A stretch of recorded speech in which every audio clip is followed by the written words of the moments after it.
नमस्कार। मैं डॉक्टर नरेश शुक्ला और मेरे चैनल डॉक्टर ज्योतिष में आपका स्वागत है। मैं बीच बीच में राजयोगों के बारे में बताता रहता हूँ। तो बहुत सी कुंडलियों में तो नहीं, ये जो राजयोग मैं बताने जा रहा हूँ, मालिका, कुछ लोग मलिका कहते हैं, कुछ लोग मालिका कहते हैं। मालिका का मतलब है माला, यानी ग्रह जो हैं वो एक लाइन में बैठे हो। इससे होता क्या है, अगर ये राजयोग बन गया तो जो उसके ग्रहों के दुष्परिणाम आते हैं बहुत से, वो अपने आप ही खत्म हो जाते हैं। ये मैं बहुत बार बता चुका हूँ कि अगर एक कोई बहुत बड़ा राजयोग बन जाता है तो छोटे जो दुष्परिणाम ग्रहों के होते हैं वो खत्म हो जाते हैं। यहाँ मैं ग्रहों को एक साथ आपको दिखाऊंगा तो देखिएगा जो उसके दुष्परिणाम होंगे वो खत्म होने लगेंगे। यहाँ मैं ग्रहों को रखूंगा आपकी कुंडली में या किसी की कुंडली में, क्योंकि बनता बड़ी मुश्किल से है ये, और एक बार बन गया तो जीवन पर्यंत आदमी खुशहाल रहता है और अच्छा जीवन समाज में प्रतिष्ठा पाता है और अच्छा जीवन व्यतीत करता है। सरकारी नौकरी से लेकर उच्च पद पर जाता है, वो सरकार से सम्मान पाता है।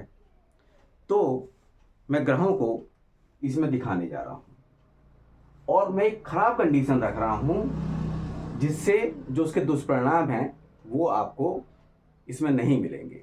जैसे देखिए, एक बार देख लीजिए, वो समझ में आ जाएगा आपको। मान लिया शनि यहां बैठा दिया मैंने, ठीक है, शुक्र यहां बैठा दिया, गुरु यहां बैठा दिया, मंगल यहां बैठा दिया, बुध यहां बैठा दिया,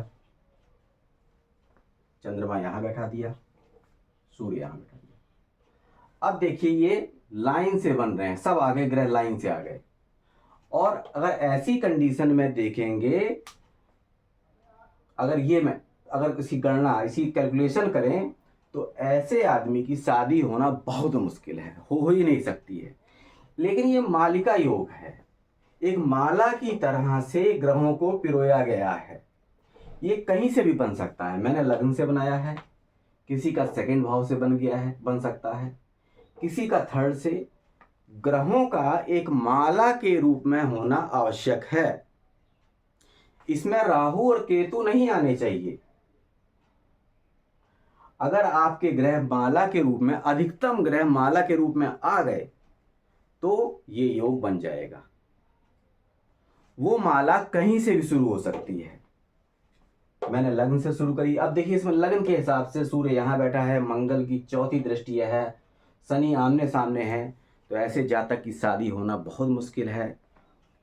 शनि और सूर्य आमने सामने हैं, जातक जिंदगी भर परेशान रहेगा।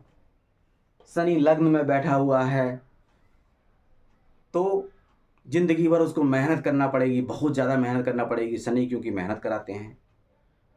लेकिन ये सारे के सारे दुष्परिणाम ये योग खत्म कर देता है। मालिका का योग की या मल्लिका योग की यही एक अच्छाई है। ये आप में कहीं से बन सकता है। मान लीजिए चौथे भाव से बन रहा है और चौथे भाव से ग्रह लाइन से शुरू हो जाए, तीसरे भाव से बन सकता है। तो जो किताबों में है वो मालिका योग के अलग अलग नाम दे रखे हैं, मैंने आपको एक ही से बता दिया। लग्न मालिका योग लग्न से शुरू हो जाएगा, धन मालिका योग सेकंड से शुरू हो जाएगा, शौर्य मालिका योग तीसरे से शुरू हो जाएगा, सुख मालिका योग चौथे से शुरू हो जाएगा। तो इस प्रकार से मालिका योग के अलग अलग नाम हैं। मैंने सबको एक ही में पिरो के आपके सामने वर्णन कर दिया है। बस आपको ये देखना है कि आपकी कुंडली में जो ग्रह हैं वो लाइन से हैं। कोई जरूरी नहीं है कि सभी ग्रह लाइन से हों, जितने मैक्सिमम ग्रह लाइन से होंगे उतना अच्छा मालिका योग बनेगा। और ये एक राजयोग है, बहुत कम बनता है। तो मालिका योग से संबंधित आप कुछ पूछना चाहें तो वो पूछ सकते हैं, कोई जानकारी चाहें तो वो आप कमेंट बॉक्स में लिख सकते हैं। तो इसी के साथ मुझको विदा दीजिए। चैनल को ज़्यादा से ज़्यादा सब्सक्राइब करिए, अपना आशीर्वाद बनाए रखिए, अपना सहयोग बनाए रखिए। नमस्कार।